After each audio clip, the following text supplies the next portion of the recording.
सो हम डिस्कस कर रहे थे कि डिफरेंट जो बिजनेस मॉडल्स हैं सॉफ्टवेयर इंडस्ट्री के, उसमें हमने पहले दो मॉडल्स डिस्कस किया, custom systems return on contract और custom software return in house. ठीक है, कॉन्ट्रैक्ट पे जो प्रोग्राम्स लिखे जाते हैं और जो इन हाउस सॉफ्टवेयर लिखे जाते हैं उसके।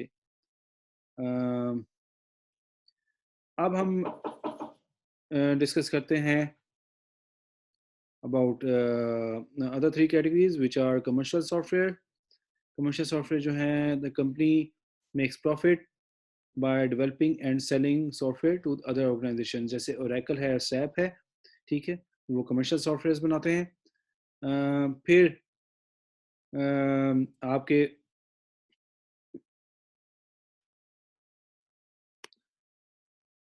और फिर हम बात करते हैं mass marketing, mass market software. Just let me, I never know who is doing this.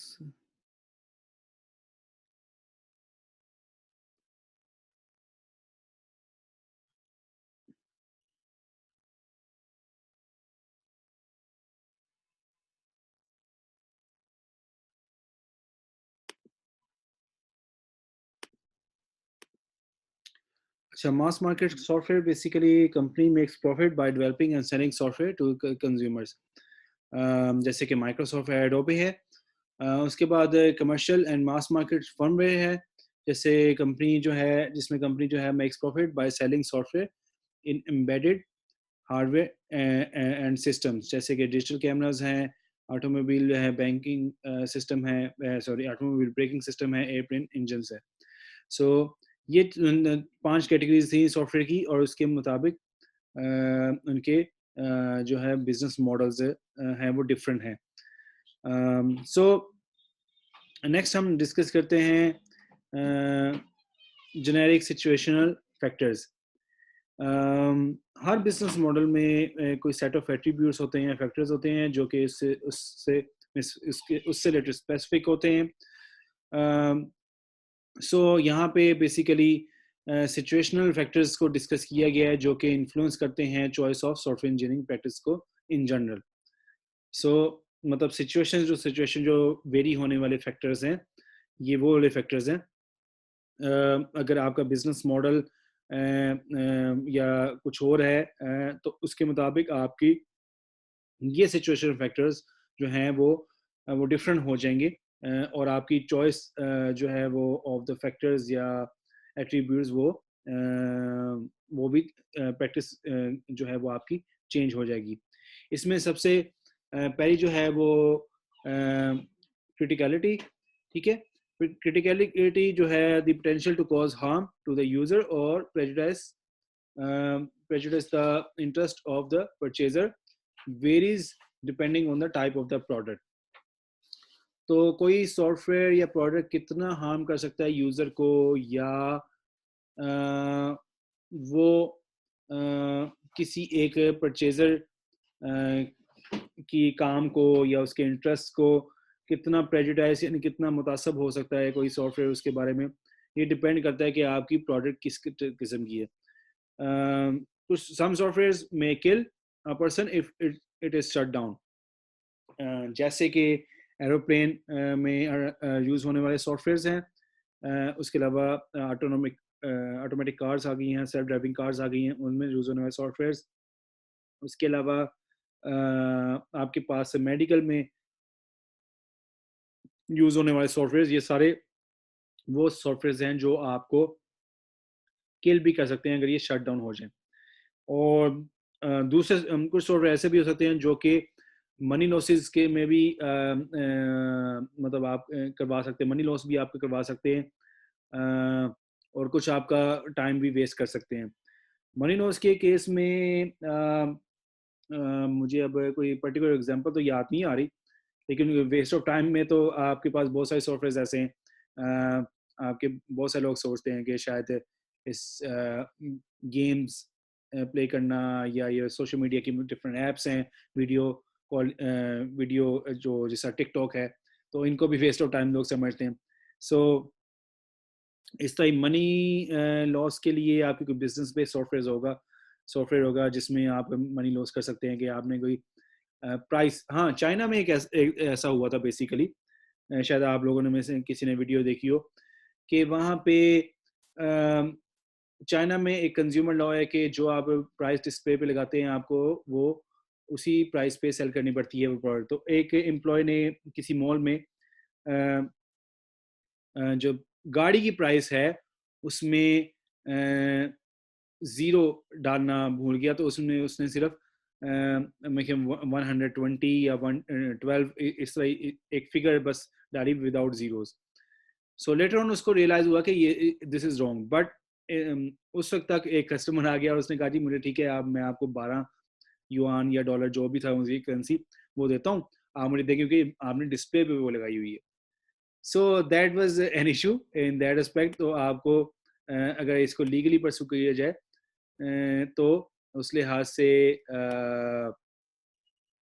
जो है it can be problematic for someone और it can result into the loss of money as well for the company.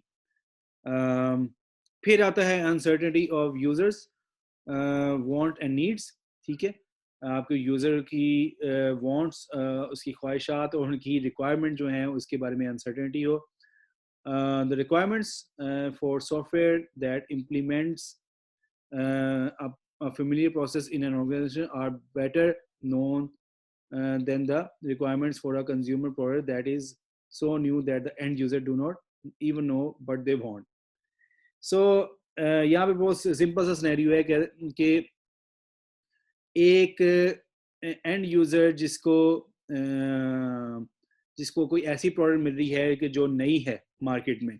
ठीक है, तो उसके लिए उस end user के लिए उसकी नीड्स और रिक्वायरमेंट इतनी मैटर नहीं करती क्योंकि उसको खुद भी नहीं पता कि उसे क्या चाहिए, क्योंकि प्रोडक्ट इज़ न्यू और यूज़र्स के लिए भी न्यू है. तो उसकी रिक्वायरमेंट इंटायरली डिफरेंट होगी उस प्रोडक्ट से जहाँ पे यूज़र्स को पता है कि ऑर्गेनाइजेशन का काम कैसे चल रहा है, प्रोसेस कैसे वो चल रहे हैं, उससे फेमिलियरिटी है ऑर्गेनाइजेशन प्रोसेस के बारे में. तो उसकी रिक्वायरमेंट जो है सॉफ्टवेयर की वो डिफरेंट होगी दूसरी कंज्यूमर प्रोडक्ट से जो कि न्यू है मार्केट में और जिसके बारे में एंड यूज़र को कोई ज़्यादा आइडिया नहीं है. सो इस तरह के जैसे बहुत सारे गैजेट्स आते रहते हैं मार्केट में. So you just go to the some shop और आप उसको एक्सप्लोर करना शुरू करते हैं और आप उसे परचेज भी कर लें. सो इट डजेंट मैटर कि आपकी रिक्वायरमेंट आपकी यू वांट दैट प्रोडक्ट और आपकी नीड भी है कि नहीं, लेकिन you just purchase it. So that sort of thing comes into that. So दोनों केसेस में आपकी रिक्वायरमेंट जो है वो डिफरेंट होगी. सो यहाँ पे डिस्कस करने की बात यह है कि ये एक सिचुएशनल फैक्टर है. ठीक है, जहाँ पे सिचुएशन डिफरेंट होने की वजह से जो है वो आपकी software engineering practices entirely different हो जाती हैं. सो दूसरे केस में जहाँ पे आपकी जो एंड यूज़र है वो उससे नई प्रोडक्ट से ज़्यादा फेमिलियर नहीं है, उस केस में रिक्वायरमेंट गैदरिंग या रिक्वायरमेंट स्पेसिफिकेशन ज़्यादा मैटर नहीं करती, आप ये भी कह सकते हैं. सो another situation factor is the range of environments. Software written for use in a specific organization only has to be compatible with its own computer environment. ठीक है, अगर एक पर्टिकुलर ऑर्गेनाइजेशन के लिए कोई सॉफ्टवेयर डेवलप किया गया है तो उसको कंपैटिबल होना चाहिए उधर के हार्डवेयर के लिहाज से, उधर के कंप्यूटर एनवायरनमेंट के लिहाज से. जबकि software sold to a mass market must work in a wide range of environments. जो कि मार्केट में सेल हो रहा है सॉफ्टवेयर तो उसको कंपैटिबल होना चाहिए बहुत ज़्यादा रेंज ऑफ एनवायरनमेंट से, क्योंकि हर यूज़र के पास डिफरेंट सिस्टम है, उसमें एनवायरनमेंट डिफरेंट है हार्डवेयर के लिहाज से भी सॉफ्टवेयर के लिहाज से भी. सो दैट्स वाई दोनों केस में इस केस में range of environment is a situational factor कि एक पर्टिकुलर ऑर्गेनाइजेशन के अंदर एक होने वाला सॉफ्टवेयर यूज़ होने वाला सॉफ्टवेयर उसकी रिक्वायरमेंट उसकी उसकी जो स्पेसिफिकेशंस वो इंटायरली डिफरेंट होगी as compare to other the software which is used for the general purpose just like MS Word है, अगर उसकी एग्जांपल लूँ तो MS वर्ड किसी और एक ऑर्गेनाइजेशन के लिए नहीं बल्कि रेंज ऑफ एनवायरनमेंट के लिए कंपैटिबल है. So this is a situational factor that they have considered while developing Microsoft Word or Office. इसी तरह cost of fixing errors. So cost of fixing errors ये बहुत important है, ठीक है. Distributing corrections for certain software application, अगर वो embedded software है for an automobile, is usually far more costly than fixing a website. So ये बड़ी क्लासिक एग्जांपल है. अगर फॉर एग्जांपल टेस्ला के नाम से कंपनी है, ऑटोमोबाइल कंपनी है, वो अपने सॉफ्टवेयर को अपडेट करना चाहती है या उसमें कोई करेक्शन करना चाहती है, सो वो कंपनी को काफ़ी कॉस्टली पड़ सकता है एज कम्पेयर टू अगर वो सिर्फ अपनी वेबसाइट को सिर्फ फिक्स करना चाहते हैं.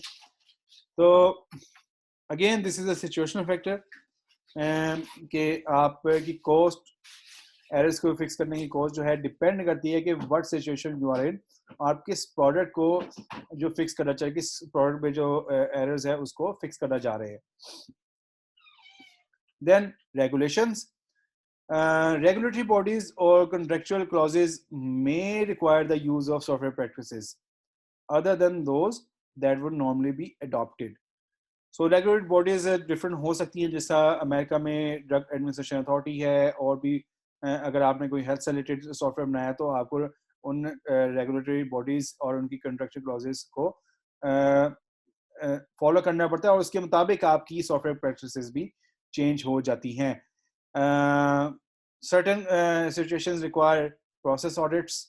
कुछ सिचुएशन में सिर्फ आपको प्रोसेस के ऑडिट करवाने पड़ सकते हैं, ये देखने के लिए कि whether process was followed at the time of procedure, at the time of producing the software. तो ये प्रोसेस ऑडिट्स होते हैं जिसमें आप ये देखते हैं कि कोई भी जो प्रोडक्ट आपकी बनी है वो एक पर्टिकुलर प्रोसीजर को जो है फॉलो अप करके जो है वो बना है या नहीं. सो डिपेंड करता है again regulation of a particular software product और इस डेवलपमेंट प्रोसेस कि what kind of situation it will be used in, और अगर वो सिर्फ जनरल पब्लिक के लिए मास जनरल पब्लिक के लिए जैसा कोई वीडियो गेम हो सकती है, या फिर कोई जैसा कॉमन यूटिलिटी है, जस्ट लाइक ब्राउज़र है, वेब ब्राउज़र हो सकता है कोई, एंड सो ऑन. सो इस तरह की कोई मोबाइल ऐप हो सकती है जो कॉमन यूज़ के लिए. सो इन दैट केस उसमें रेगुलेशन डिफरेंट हो जाएंगी, और उसके मुताबिक जो उस सॉफ्टवेयर इंजीनियरिंग प्रैक्टिसेस भी डिफरेंट हो जाएंगी. And then project size itself. Projects जो कि जिनको बनाने में काफ़ी साल लगते हैं और उनके बनाने में हंड्रेड्स ऑफ डेवलपर्स इन्वॉल्व होते हैं किसी एक ऑर्गेनाइजेशन में, ठीक है. ऐसे भी प्रोजेक्ट भी होते हैं, जबकि दूसरे ऑर्गेनाइजेशन में जहाँ पे प्रोजेक्ट छोटे होते हैं और जहाँ पे सिर्फ एक सिंगल टीम ही उसको बना लेती है, तो अगेन उसमें सॉफ्टवेयर इंजीनियरिंग प्रैक्टिस डिफरेंट हो जाएगी क्योंकि प्रोजेक्ट का साइज डिफरेंट है. एक तरफ वो प्रोडक्ट है जो इसको बनाने में और जिसको डेवलप करने में काफ़ी लोग ने काफ़ी सालों तक मेहनत की है, और एक तरफ वो है जहाँ पे एक सिंगल टीम ने एक कम वक्त में एक प्रोडक्ट बना लिया. सो अकॉर्डिंगली उन दोनों की सॉफ्टवेयर इंजीनियरिंग प्रैक्टिसेस डिफरेंट हो जाएंगी. फिर हमारे पास कम्युनिकेशन है. There are number of factors in addition to the project scope that can increase the quantity of person to person communication and make communications more difficult. So certain factors seem to occur often more often within certain cultures whereas other happen at random. So वो कहता है कि communication जो है ये depend करती है बहुत सारे फैक्टर्स पे. पर्सन टू पर्सन कम्युनिकेशन की बात हो रही है यहाँ पे, ठीक है. कि कितनी communication, quantity of person to person communication, कितनी कम्युनिकेशन होगी, वो किसी प्रोजेक्ट में वो इंक्रीज भी कर जा सकती है और किसी प्रोजेक्ट में वो बहुत कम भी हो सकती है, और वो किसी प्रोजेक्ट में वो बिल्कुल रैंडमली चल सकती है. मतलब there is no plan in how to communicate and what should be the frequency of the communication between two people. So यहाँ पे एग्जांपल दिए हैं कि ये कौन सी सिचुएशन हो सकती है. Concrete developer communication. ठीक है, डेवलपर्स के दरमियान, दो डेवलपर्स के दरमियान कम्युनिकेशन बार बार होना. Communication with other people on the same project is affected by the way in which the work is distributed. जिस तरह से काम को डिस्ट्रीब्यूट किया जाता है डेवलपर्स के दरमियान, दो कोलीग्स के दरमियान या दो वर्कर्स के दरमियान, डेवलपर्स के दरमियान, उससे जो है वो डिफाइन होता है कि किस तरह से ये कम्युनिकेशन जो है होगी एक ही प्रोजेक्ट पे. In certain organization senior engineers design the software, ठीक है, and junior staff carries out the coding and unit test. Senior जो है कुछ ऑर्गेनाइजेशन में वो सॉफ्टवेयर का डिजाइन बनाते हैं और जूनियर स्टाफ जो है वो कोडिंग और यूनिट टेस्टिंग करता है उसकी. Instead of having the same person carrying out the design, coding and unit test for the given component, एक ही बंदा तीनों काम करे उसकी बजाय जो सीनियर लोग हैं वो डिजाइनिंग कर देते हैं और कोडिंग और यूनिट टेस्टिंग जो है वो जूनियर स्टाफ कर लेता है. इससे क्या होता है, this practice increases the quantity of communications between developer. इससे ये होता है कि सीनियर जूनियर में चूंकि आपने काम डिवाइड कर दिया तो आप जाहिर बात है उनको कम्युनिकेट भी आपस में करना पड़ेगा. तो इन दिस केस तो कम्युनिकेशन है डेवलपर्स के दरमियान वो इंक्रीज हो जाती है. फिर डेवलपर टू मेंटेनर कम्युनिकेशन है. मेंटेनेंस और एनहांसमेंट जो है उसमें ऑब्वियसली बात है आपको रिक्वायर है कम्युनिकेशन विद द डेवलपर, जिसने वो सॉफ्टवेयर डेवलप किया है, बनाया है, कोड है, डिज़ाइन है या टेस्ट किया है उसको, उसके साथ आपको कम्युनिकेट करना उसमें लाजमी है. सो इससे ये होता है कि जब आप मेंटेनेंस कर रहे होते हैं इन्हांसमेंट कर रहे होते हैं तो इससे आपको आप फैसिलिटेट हो जाते हैं कि आपको पहले से आइडिया हो जाता है कि how the things work in the software और how you can effectively update it और एनहांस इट. फिर communication between managers and developers, ये किस किस्म इसमें क्या इन्वॉल्व होता है, जैसे प्रोग्रेस रिपोर्ट्स है, ठीक है, they must be send to the upper management, वो अपर मैनेजमेंट को चाहिए और वो सेंड की जाती हैं उनको. और फिर लेकिन the quantity of information and form of communication that managers believe they need may vary substantially. So basically जिस तरह डेवलपर और डेवलपर के दरमियान कम्युनिकेशन उसका मोड और उसकी रिक्वायरमेंट डिफरेंट है, इससे डेवलपर और मेंटेनर के दरमियान जो कम्युनिकेशन का जो रिक्वायरमेंट है या उनको जो आपस में कम्युनिकेट करना है वो मटेरियल इंटायरली डिफरेंट है.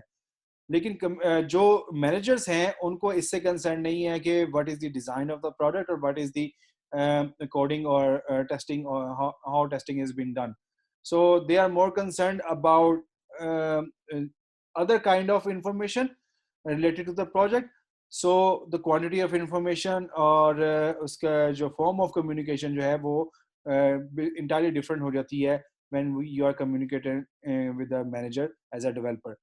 As a developer जब आप मैनेजर से कम्युनिकेट कर रहे हैं maybe they need some documentation or some very concise summary of the entire project or whatever they need. So in either case emails or some documentation is required by the manager most of the times. फिर organization culture है एक important factor जो एक बड़ा situational factor है कि इसके मुताबिक जो है आपकी सॉफ्टवेयर इंजीनियरिंग प्रैक्टिसेस जो है वो डिफरेंट हो जाती हैं प्रोजेक्ट टू प्रोजेक्ट. हर ऑर्गेनाइजेशन में कोई कल्चर होता है जिससे जिससे जो ये डिफाइन करता है कि वहाँ के लोग किस तरह आपस में काम करते हैं. नॉर्मली यहाँ पे चार ये डिस्क्राइब किया गया 4 टाइप ऑफ ऑर्गेनाइजेशन कल्चर जो है वो एग्जिस्ट करते हैं. First one is control culture. Control cultures जैसे कि IBM और GE हैं और they are motivated by the need of power and security. ठीक है, यहाँ पे जो पावर जिसके पास ज़्यादा होती है उसके पास उतनी ही सिक्योरिटी भी होती है और दीज आर कंट्रोल यहाँ पे बड़ा एक्सटेंसिव कंट्रोल होता है वर्किंग एनवायरनमेंट पे. फिर स्किल कल्चर है. culture of skill is defined by the need to make full use of the one skills. जैसे Microsoft is a good example. तो अगर आपके पास स्किल है तो आपको ज़्यादा यूटिलाइजेशन होगी, आप ज़्यादा तरक्की करेंगे और आपको ज़्यादा कंट्रीब्यूट करने को मिलेगा एक पर्टिकुलर प्रोजेक्ट में, अदरवाइज आपको नहीं मिलेगा. So this is the skilled culture. तो माइक्रोसॉफ्ट में स्किल्ड कल्चर जो है वो ज़्यादा पाया जाता है, जबकि IBM में ज़्यादा कंट्रोल कल्चर पाया जाता है। कोलैबोरेटिव कल्चर इसमें एचपी की सबसे बड़ी एग्जांपल है, जो कि it is motivated by a need to belong, ठीक है। जहाँ पे उनको रिक्वायरमेंट होती है, वो दूसरों से कोलैबोरेट करते हैं और वो उसके मुताबिक जो है वो अपनी प्रोडक्ट्स को मॉडिफाई करते हैं, क्योंकि एचपी बहुत डिफरेंट किस्म की प्रोडक्ट बनाता है। जैसा प्रिंटर है, उसमें डिफरेंट किस्म के पार्ट्स इन्वॉल्व हैं, फिजिकल पार्ट्स इन्वॉल्व हैं, सॉफ्टवेयर मौजूद हैं उनके उन parts related. So that all become possible by collaborative culture. फिर थ्राइविंग कल्चर है। थ्राइविंग कल्चर जो है, it is motivated by self actualization and can be seen in startup organization. So आप खुद से सेल्फ एक्चुअलाइजेशन खुद रियलाइज करते हैं कि okay we have to do something, और नॉर्मली ये स्टार्टअप ऑर्गेनाइजेशन होती हैं, उनमें ये कल्चर पाया जाता है।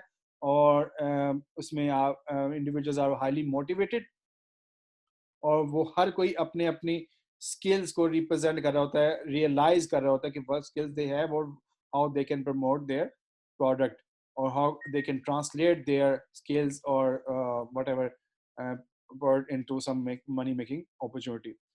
So these were some situational factors that are involved in different you can say organization software engineering practices और सॉफ्टवेयर इंजीनियरिंग एनवायरनमेंट। और इसकी वजह से, इन सिचुएशन फैक्टर्स की वजह से आपकी सॉफ्टवेयर इंजीनियरिंग प्रैक्टिसेस जो हैं वो डिफरेंट हो जाती हैं। सो यहाँ जहीं तक रखते हैं, और अगर आप यहाँ तक किसी के ज़हन में कोई सवाल है तो प्लीज़